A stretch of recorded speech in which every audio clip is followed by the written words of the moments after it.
برنامج سينما السياسة في حفل افتتاح قناة نهر العاصمة الذي نتمناها جميعا أن تكون على مستوى صوت المواطن والحقيقة الكاملة للمواطن. تقابلنا مع الأستاذ سيد محمد مدير مكتب السويس وصاحب برنامج السويس في اسبوع. أنا عارف البرنامج طبعا بس أنا حبيت اللي حضرتك تقوله أفضل يعني للمشاهدين. عشان انا بحضرتك استاذ وليد، اتشرفت بحضرتك وبكل مشاهدي سينما السياسه ومشاهدي قناه نهر العاصمه. اندماج النهارده لقاءين مع مقدم برنامج السويس في اسبوع ومدير مكتب السويس، وعايز اكلمنا حضرتك عن طموحك على السويس وقناه نهر العاصمه. هي الحمد لله رب العالمين، هي فكره كويسه من الاستاذ سامي النجار ان هو شرفني ان انا امسك مكتب السويس. كانت فكره عشان خاطر يبقى لكل، طبعا كان معتاد في اي قناه ان كل قناه بيبقى ليها مكتب في السويس، بس هو اضاف لمسه طيبه منه ان بنقدم حاجه عن السويس عشان خاطر تاريخها واخبارها، وطبعا شاهد على عصر من حرب 73 وثوره 25 يناير، فحب ان الموضوع يتطور شويه ويبقى لها برنامج خاص باخبارها كل اسبوع. كانت فكره كويسه. طبعا البرنامج مختص بمشاكل السويس، ويا ريت نطورها الى مشاكل اهالي القناه كامله، لان هذه المنطقه محرومه من الخدمات الاعلاميه. احنا نتمنى، هو كان فعلا الموضوع بعد كده ان شاء الله في الحسبان، يعني ان شاء الله هيتم تطوير البرنامج، يبقى خاص باخبار القناه، وبعد كده ان شاء الله هيبقى هيشمل الاقاليم كلها باذن الله.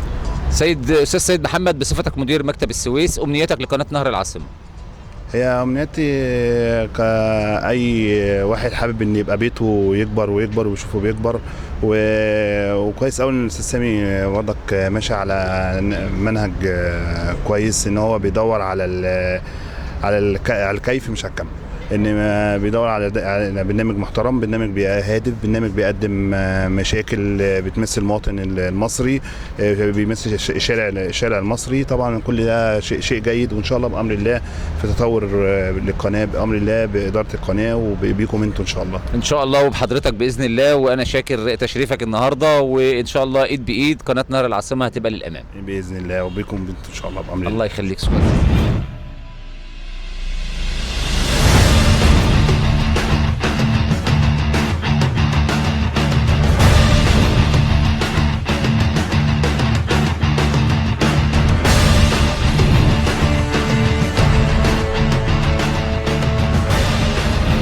معنا احد الضيوف في مجال الاعلام الشهير الدكتور احمد الحسيني، مقدم برنامج مصر المستقبل ومدير قناه صوت مصر الحرابي. اهلا بك يا دكتور احمد. اهلا بك يا استاذ وليد، انا اتشرفت بيك وبلقائك.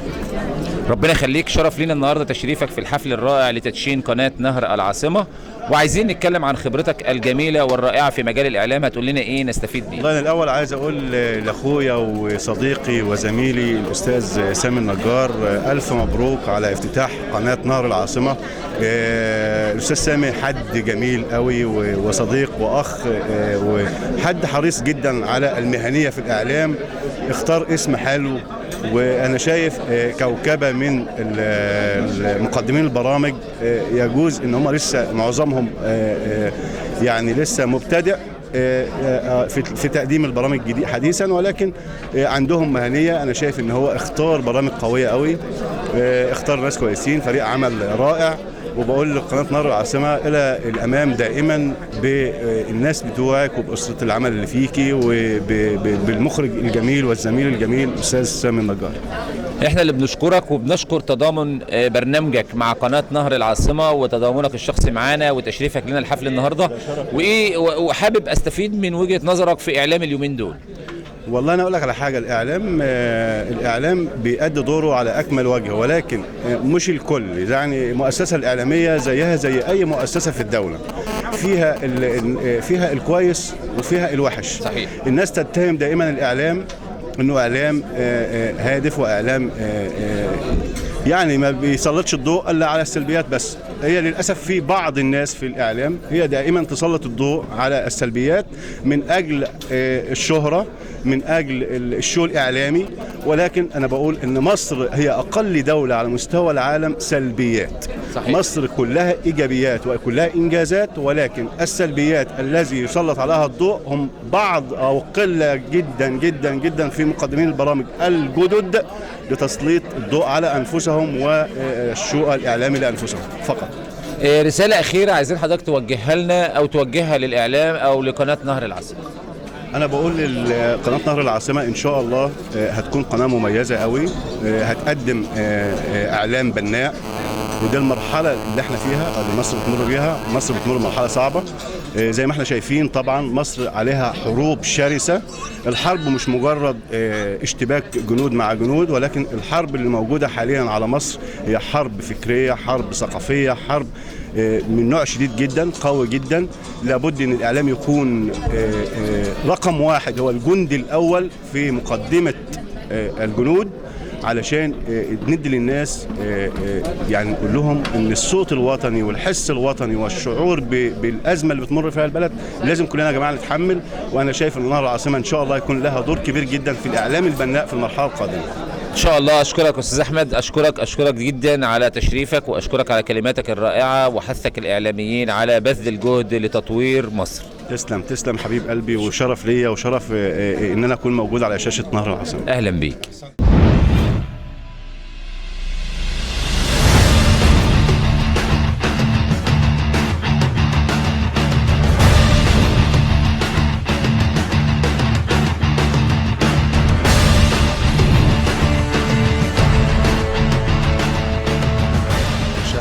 تحالف شباب تحيا مصر لتعظيم دور الشباب في المحليات، وكان بتاريخ 5/1/2015، وانا اشرف ان انا المشرف العام على انتخابات ذلك التحالف، وفي نفس الوقت اشغل نائب رئيس حزب الثوره.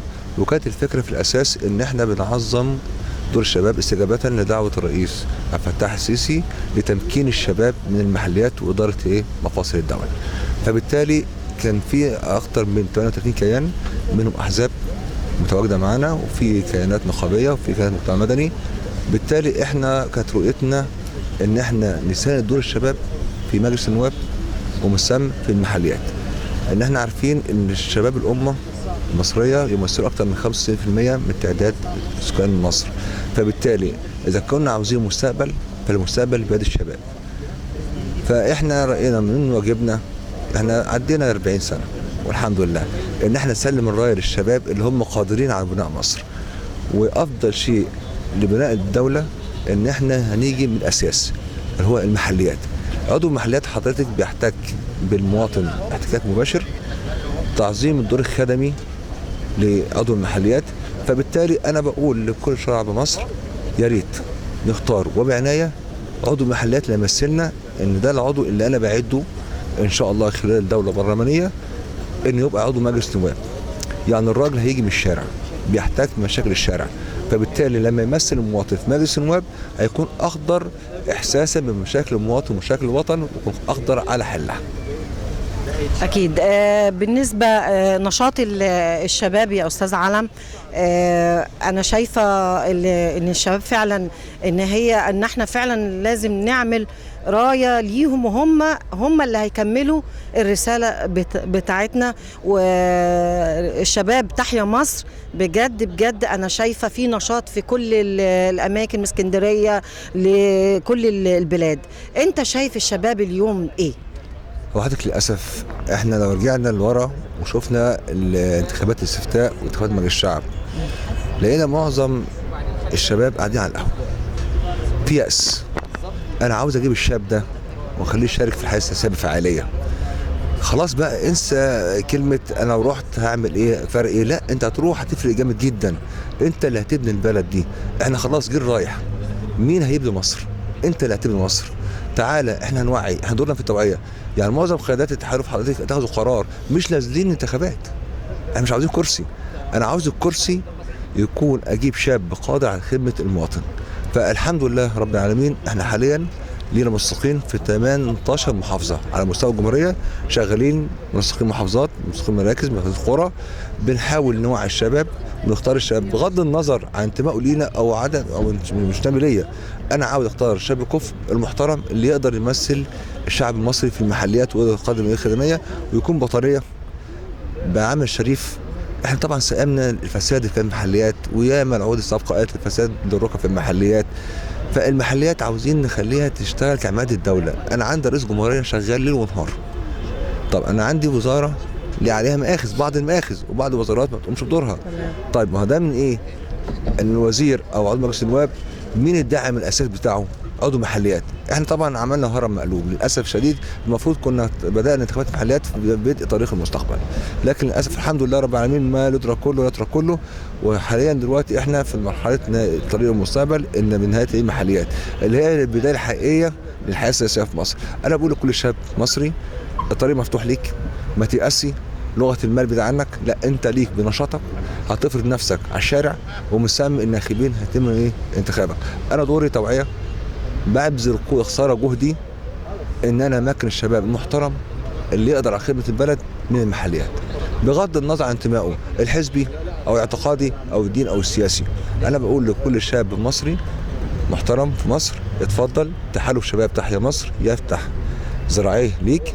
بقول لكل رجال الاعمال الوطنيين في مصر يا ريت ندعم شباب الامه. سئمنا ان احنا نجيب عواجزنا في المحليات. الدور الخبره مطلوب بس نسبه 10-20%. المفروض 80% من اعضاء المجالس المحليه يكونوا من الشباب، وخصوصا دور المراه.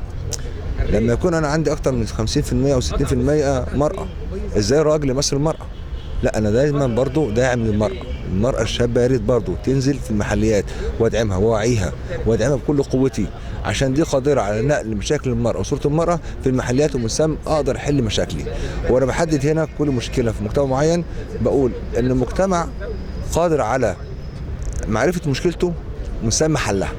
انا مش هفرض على حد لا برنامج ولا اهداف ولا اي شيء، لا انا بقول الاهداف نابعه منك انت، من مشاكلك، من حلولك. تعالى هنقعد مع بعض ونساعد بعض عشان انت تتمكن من انك تاخد منصب عضو مجلس محلي عشان تخدم بلدك، ووطنك. اهم شيء الوطن.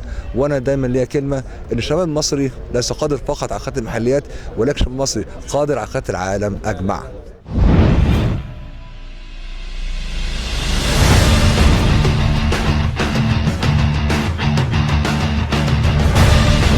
ومعنا الجريء هاني وارث مدير مكتب القناة لقناة نهر العاصمة. ومن داخل الاحتفالية العظيمة أنا هسيب المايك للأستاذ هاني هو اللي يقدم نفسه. حبيبي يا ريس، المايك في إيدك وأنت منورني والزملاء كلها منورنا.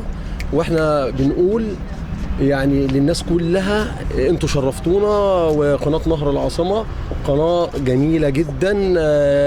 احنا بنستضيف النهاردة بعض الممثلين والفنانين وانتوا كلكم واحد. الحمد لله انتوا كلكم هنا واحد. احنا مش عاوزين نقول لا ده برنامج بيقدم سياسة وده لا، احنا بنقول كلنا بنحب مصر وكلنا ضد الفساد. واحنا بنقول يا جماعة رئيس الجمهورية ده، وبنعيدها تاني وهنعيدها تاني وتالت، ولا هيملك عصا موسى ولا الراجل لابس خاتم سليمان. الراجل على قد ما بنقدر احنا عاوزين نساعده، وانتوا نورتونا يا استاذ وائل. يعني عايزين نشتغل كلنا، كل في مكانه، كل في وضعه، كل يقدم ما لديه من يبتكر. نعم. يبدع، ينطلق.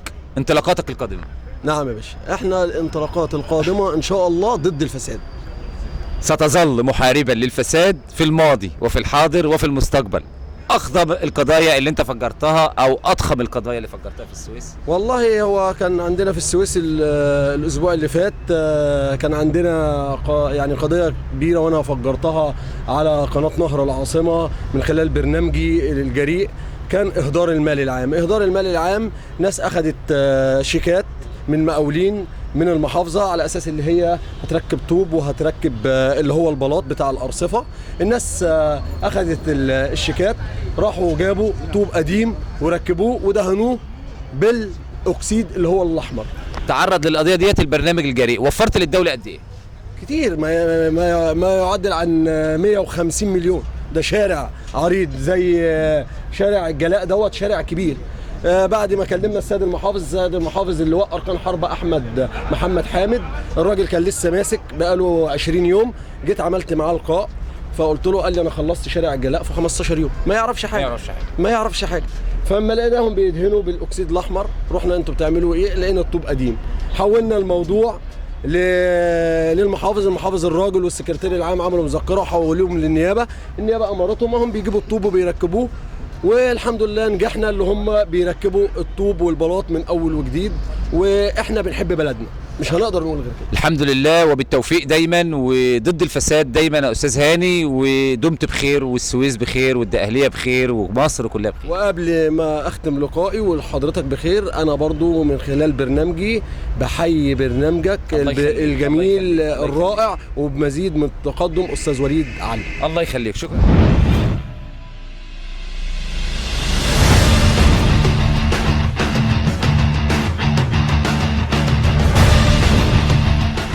ومعنا الآن الأستاذ نزار محمد، مدير مكتب مرسى مطروح لقناة نهر العاصمة، ومقدم برنامج البوسطة، وصاحب فكرة مبادرة رائعة، وهي تكريم المحافظين المجتهدين والنشطاء في الشارع.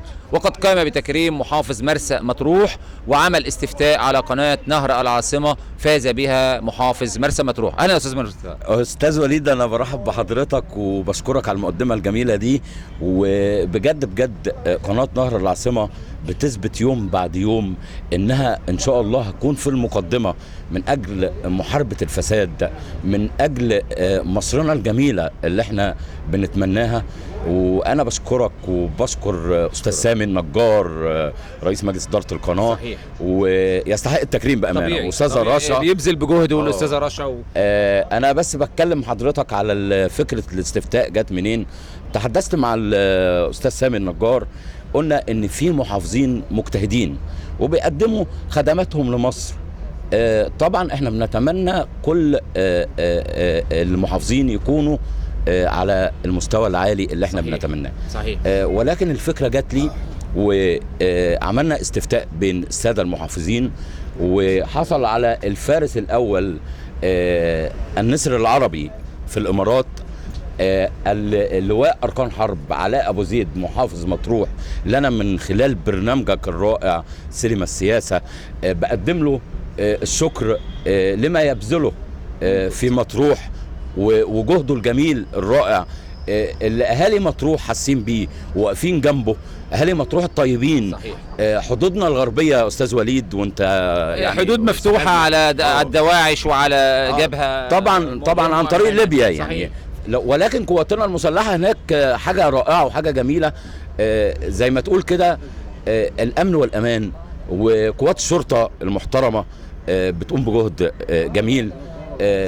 فحصل اللواء علاء أبو زيد محافظ مطروح على نسبة 9.8 من نسبة التصويت، من نسبة التصويت اللي على القناة. تاني محافظ اللواء المحترم خالد فودة محافظ جنوب سيناء.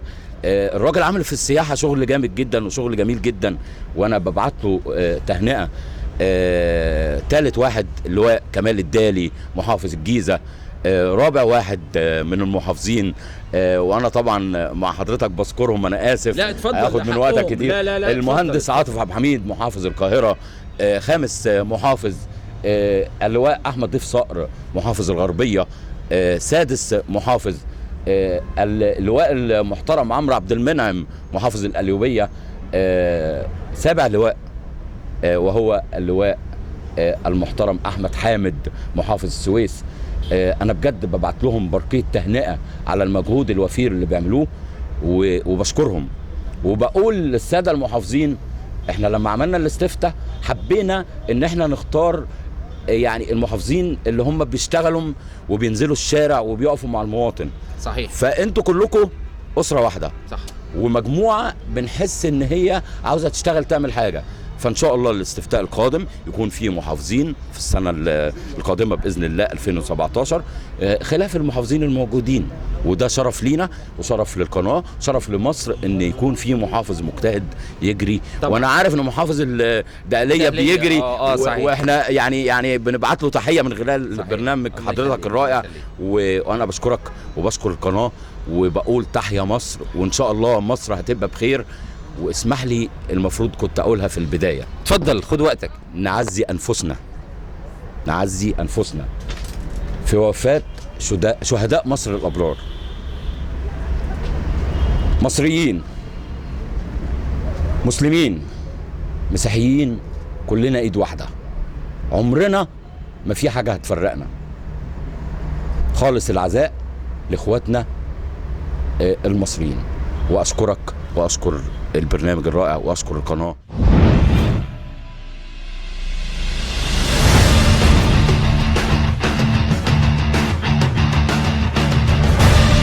أنا الأستاذ محمد علي ابن السويس، ومقدم برنامج بحبك يا بلدي.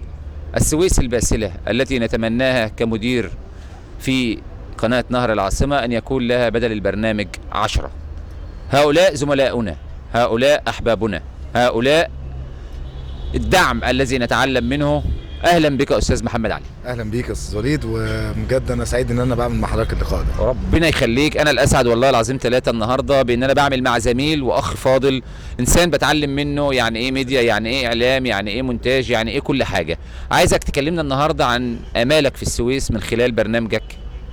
والله انا فكره برنامجي بتتلخص ان احنا بندور على كل حاجه حلوه في البلد، زي ما في سلبيات في حاجات حلوه. صح. فهي الفكره كلها بتتلخص ان انا بلقي الضوء على حاجات ايجابيه محدش شايفها بعينيه، فاحنا بنروح بالعدسه وبالمايك وبنقول يا جماعه فلان عامل حاجه كويسه، عشان بس ندي باور وطاقه للشباب ان مصر حلوه، مصر جميله يا جماعه. وجي من هنا كلمه بحبك يا بلدي. بحبك يا بلدي بتزرعها في كل قلب كل مصري، بتزرعها في قلب كل واحد من محافظات مصر المختلفة. بتتمنى لقناة نهر العاصمة؟ بتمنى لها التقدم ومزيد من التقدم بشبابها اللي موجود دلوقتي الاعلاميين، وطبعا انا سعيد ان انا في وسط كوكبه جميله النهارده في الاحتفاليه دي، وبتمنى المزيد لقناه نهر العاصمه والاستاذ سامي النجار. النهارده الاحتفاليه بتتعمل لتدشين قناه نهر العاصمه، القناه الوليده اللي احنا كلنا ان شاء الله هنتعاون في القادم عشان ننجح القناه ديت باذن الله تعالى. احنا هنمشي على منهج برامج، هنمشي على منهج مونتاج، هنمشي على المنهج اللي انت عايزه. والله البرامج طبعا في المقدمه وهي رقم 1 لسبب ان انا النهارده لازم اقدم فكر هادف للشباب وللمجتمع المصري بصفه عامه. انما النهارده الفكره ان انا ما اتكلمش على حاجه شخصيه او حاجه انا بكون مؤمن بيها كمحمد علي، لا انا لازم اتكلم بالحياد ولازم اكون على الحياد دائما عشان يطلع البرنامج بالشكل اللائق للمواطن المصري. توجه لنا كلمه اخيره لشعب السويس والدقهليه وشعب مصر عموما. كلنا اخوات، كلنا حبايب، ونرجع ونقول تحيا مصر، بحبك يا بلدي.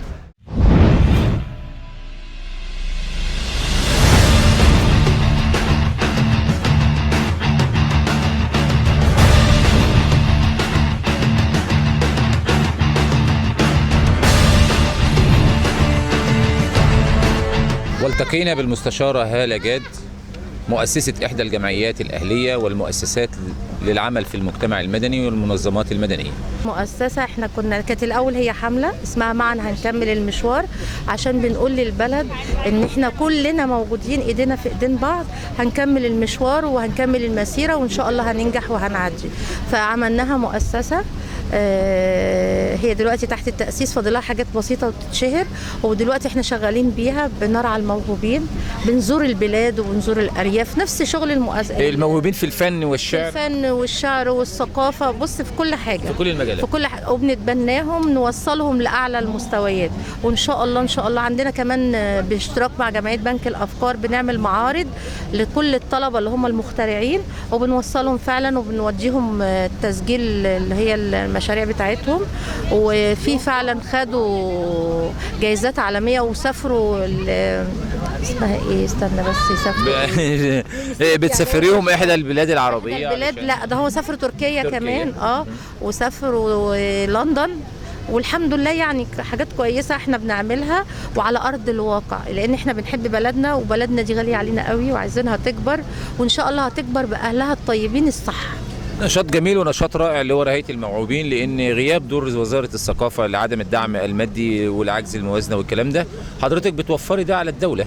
وكمان احنا عملنا مؤتمر كان في قرية سفاري والحمد لله كان ناجح جدا، والتاني مؤتمر ان شاء الله يوم 24 في نقابة المهندسين، يا ريت تشرفونا وتنوروا. ان شاء الله اوعدك ان شاء الله البرنامج هيجي باذن الله ويغطي فعاليات المؤتمر اهلا وسهلا بيكم، تشرفوا الدنيا. ونتكلم يوم المؤتمر باذن الله، يا ريت تحضر لنا حلقه خصيصا وتبقى انفرادات لبرنامج سينما السياسه عن الدور اللي انت بتقومي بيه. يا ريت حضرتك تشرفنا وتنورنا، وان شاء الله هتشوف حاجات اوسع من كده وهتشوف على ارض الواقع بقى، تعرف احنا شغلنا عامل ازاي ان شاء الله. جمعيه ومؤسسه، وكمان عملنا اشتراك مع مؤسسه عبد القادر الحسيني الثقافيه عشان هو برضو راعي الموهوبين، لانه عنده مسرح وعنده استوديو، ف يعني عملنا شراكه وان شاء الله ربنا يسهل وتبقى ناجحه. بتقولي ايه لنهر العاصمه النهارده؟ بقول لهم بالتوفيق وان شاء الله نشوفكم كده اكبر قناه وتكونوا هدافين. يا ريت يبقى كل البرامج بتاعتكم، انا فعلا شفت لهم حاجات كتيره هدافه وبيعملوا الايجابيات اللي موجوده في البلد كلها، فيا ريت دايما وربنا معاهم ويوفقهم وبالنجاح والتوفيق على طول. بالضيوف اللي عايزين البلد وحب البلد ان شاء الله هننجح كقناه. طبعا هي الناس كلها الحلوة الطيبة الأصيلة اللي بتحب بلدها فعلا عايزاها تنجح وتبقى كويسة بإذن.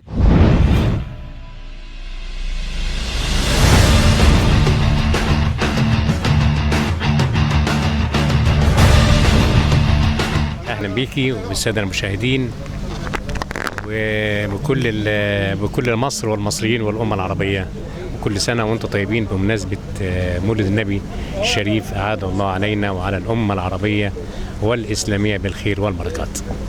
حضرتك بحكم ان انت وزير مفوض، انت شايف ايه مصر اليوم؟ هو بحكم ان انا مواطن مصري قبل ما اكون وزير مفوض. وزير المفوض ده انا في مجلس الوحدة العربية، الوحدة الاقتصادية العربية في جامعة الدول العربية، ولكن انا مواطن مصري مهتم بالشأن المصري وما يدور في مصر. وانتهز الفرصة دي لأنقل كل التعازي وكل الألم لمصابي حدث مسجد السلام في الهرم في الطلبية والكنيسة القدرتلية النهاردة في العباسية. أصابع الإرهاب اللي هي مهما وصل شراستها أو فرقعتها لن تطول أبدا من الوطن المصري. الناس عايزين منا ايه؟ لما يفجر كنيسة النهاردة وأول امبارح جامع، أي دين لدول؟ أي دين؟ هل هم مسلمين؟ هل هم مسيحيين؟ أي دين؟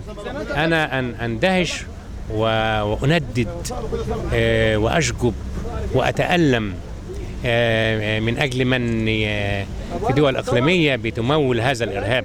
وهذا الحدث مش برغم بشاعته لكنه وارد في أي دولة، ولسه أول امبارح حصل في تركيا وحصل في فرنسا وحصل في دول كتير في العالم يعني. لكن احنا علينا ان احنا نجتهد كلنا ونتوحد كلنا، يعني يتوحد المواطن، يتوحد الجندي، يتوحد الشرطة مع الجيش مع القضاء مع كل العاملين وكل المنتمين لمصر والأرض مصر في محاربة هذا الفكر المتطرف اللي هم عايزين بأي شكل يوقفوا عجلة التنمية، عايزين يوقفوا مسيرة التطور اللي حصلة في مصر. للأسف هذا الإرهاب زي ما قلت في البداية مدعم بدول اللي حصل النهارده ممكن يكون عمل استخباراتي من استخبارات بتمولها قطر او تركيا او اي دوله من الدول اللي هي عايزه مصر تسقط، اللي لن تسقط ابدا طالما فيها الشعب الطيب اللي هو بالفطره مسلم، هو الفطره ضد هذا التطرف وضد اي دمار ولا خراب لمصر. وعندي مقوله ما تخافوش عليها، مصر الله حميها، ولا للإرهاب لا للخراب. لا للإرهاب لا للخراب، ومصر دايما بخير وطيبة بحضرتك وبشعبها الجميل. النهاردة تقول إيه للرئيس بتاعنا عبد الفتاح السيسي؟ هتقول له النهاردة على اللي هو شايفه من يوم الجمعة ليوم الأحد؟ سيادة الرئيس كان الله في عونك. أعلم أنك أكثر إنسان في مصر تألما في هذا الحادث. أعلم أنك وضعت روحك على كفك للوقوف قائدا للشعب المصري. أعلم تماما أن منصب رئاسة الجمهورية ما هوش صفقة بالنسبة لك، وما هوش فسحة وما هوش راحة، وإنك ما بتنامش الليل والنهار، وده يعلمه القاصي والداني. ربنا معاك يا سيادة الرئيس، والشعب المصري كله معاك، لأنك على حق والآخرون على باطل. أنا اتشرفت بحضرتك بجد، وحديثك ممتع ولقائك ممتع أكتر وأكتر، وربنا يصبر كل الأحزان اللي احنا مارين بيها. والنهاردة في احتفالية بالقناة السنة اليوم، النهاردة القناة للنهر. شرفت جدا بالدعوة الكريمة من قناة نهر العاصمة، وشرفت جدا كمان بالمجموعة اللي حضرت. تلاقي فيهم المسؤول، وتلاقي فيهم المواطن، وتلاقي فيهم الفنان، وتلاقي فيهم العالم ودكتور الجامعة. أنا شايف حفل ما تمش بشكل عشوائي، لا بالعكس، أنا شايف الحضور بشكل جميل جدا. وأنا قضيت أمسية لطيفة جدا وجميلة جدا مش هنساها. ومن النهاردة أنا المشاهد الرقم 1 لقناة نهر العاصمة.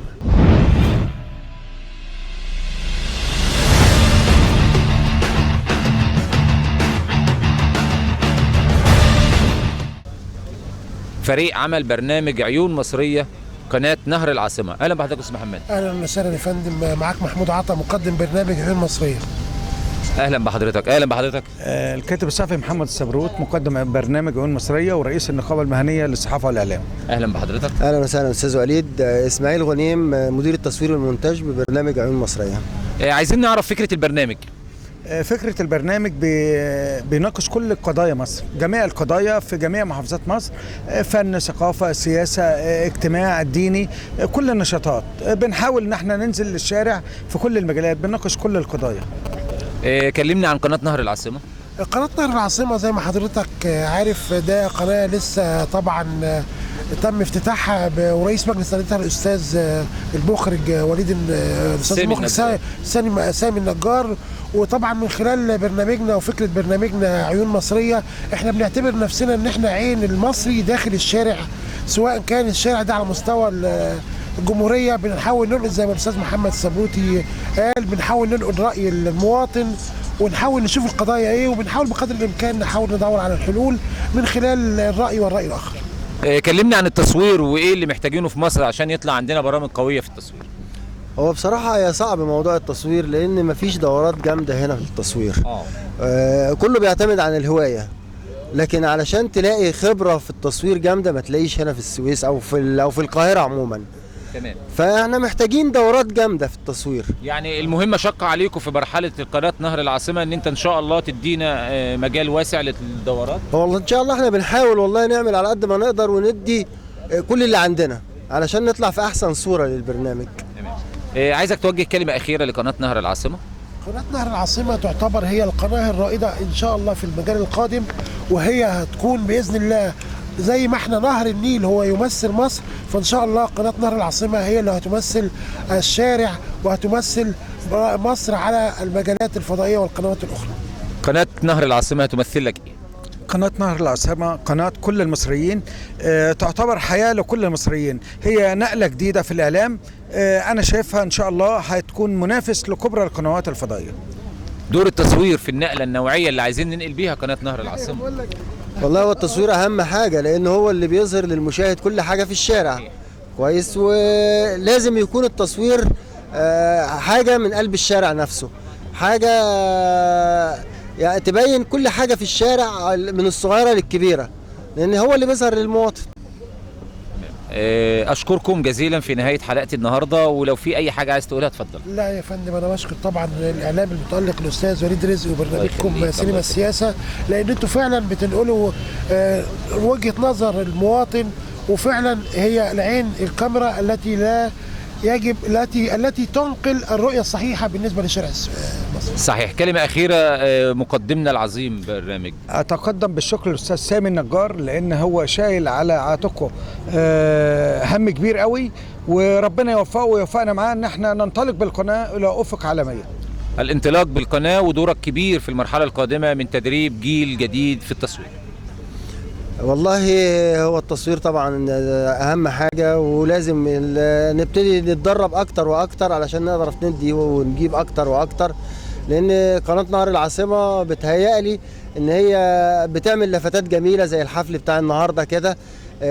قناه عاوزه تطلع، وان شاء الله هتطلع طالما بتبتدي البدايه دي. أتوقع نجاح تلك القناة الوليدة بحضراتكم بالمقدمين الجيدين الذين يقدمون إعلام هادف يخدم الدولة المصرية.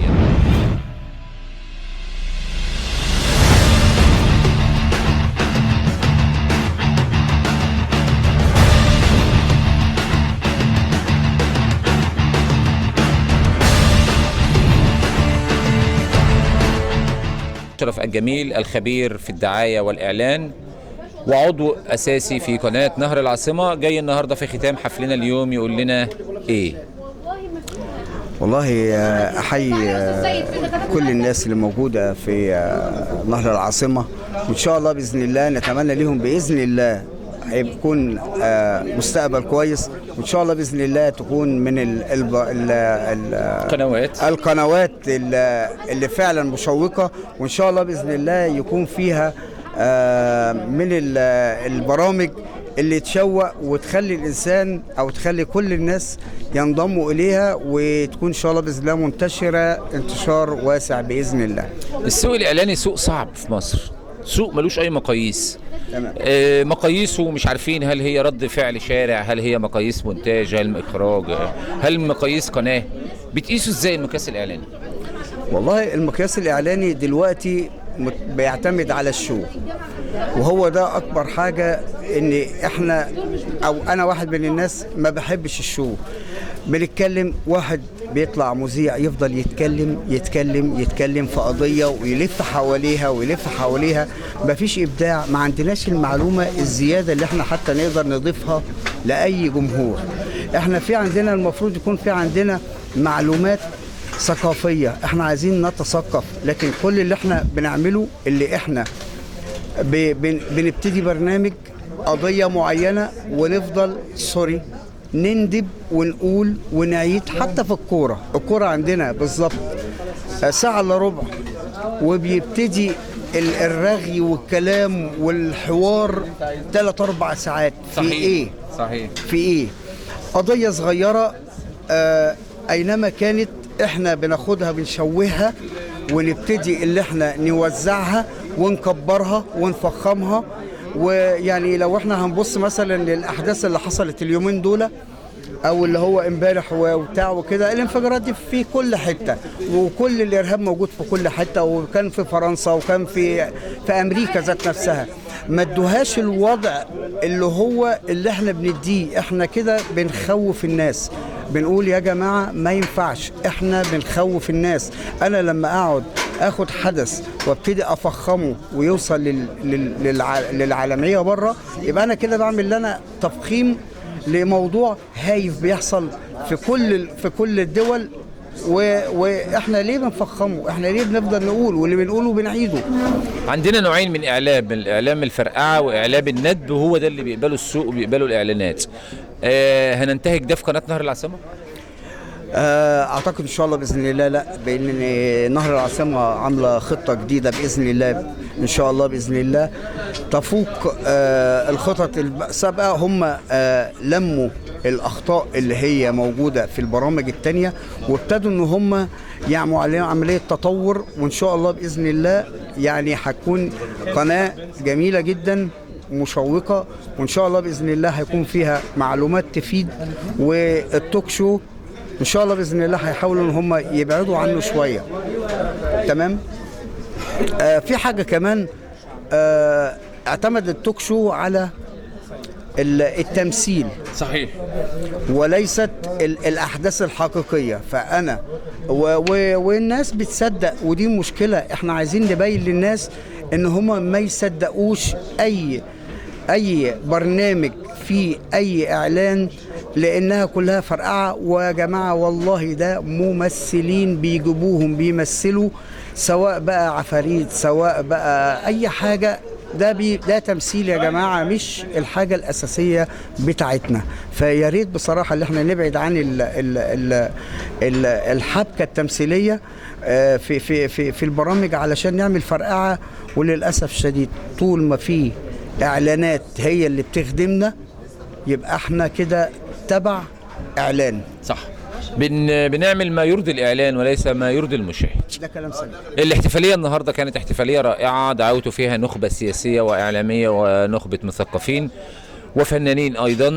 بذلتم من الجهد الكثير وكرمت حضرتك اليوم، واقل تكريم يتقدم ليك النهارده. الحمد لله، انا اشكر ربنا اللي ان هم جم كرموني، وده حاجه جميله جدا يعني بصراحه في القناه. وان شاء الله باذن الله نبذل مزيد من العطاء اللي احنا نقدم الجديد باذن الله في القناه الجديده، وان شاء الله تكون قناه مميزه ان شاء الله باذن الله، تختلف عن كل القنوات السابقه. الشهاده كلفوني النهارده رئيس مجلس الاداره الاستاذ سامي النجار أنني أقدمها إليك للمرة الثانية بعد تقديمها لك على المنصة، أقدمها لك في خلال برنامج سينما السياسة. شكرا، ميرسي جدا، وألف شكر للسينما السياسة، وإن شاء الله بإذن الله مزيد من التقدم والنجاح بإذن الله إن شاء الله. عايزك توجه كلمة أخيرة لرئيس مجلس الإدارة هنختم بها الفقرة. والله رئيس مجلس الإدارة الأستاذ المخرج الكبير أستاذ سامي النجار من الناس الإعلاميين المميزين اللي هم بصراحة بيبذلوا عطاء كتير، وراجل بيبحث على كل هو جديد وكل ما هو حقيقي يقدمه للبرنامج أو يقدمه في القناة للناس. صحيح. وما بيحبش إن هو يكون فيه خداع أو يبني كل ما هو شيء جديد بأسلوب مختلف. هو بيقدم الحقيقة كحقيقة، وبيبتدي يبحث ما هي الظروف والملابسات وكيفية الحل. صح. ده الجديد في القناة، ان هي بتبحث ما هو جديد ثم ما هو حله. احنا دايما بنقول المشكلة مفيش حلها. صحيح. أشكرك في نهاية هذا الحوار الرائع والممتع.